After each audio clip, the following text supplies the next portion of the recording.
Oh tu kan. So dia yeah. masih lagi pakai pintu tu. Tapi memang masih lagi ada passion dekat dalam tu. Oh. So kita shooting dekat location tu. Waktu I nak balik tu, sepanjang jalan I nak balik tu, Syafiq dah balik dulu. Kan I shoot dengan Syafiq kan cerita tu. So Syafiq dah balik dulu. So I drive seorang. Time tu I tak ada PA lagi. So I drive seorang.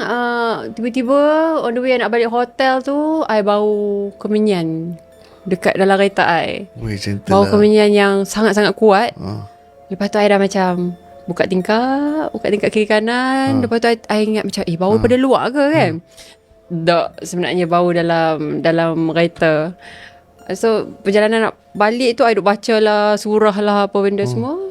So dia dah nak sampai hotel, bau tu hilang. Itu je lah cerita dia. Tapi kat pusaka ni, set pusaka ni ada lagi sekali I kena waktu tu kita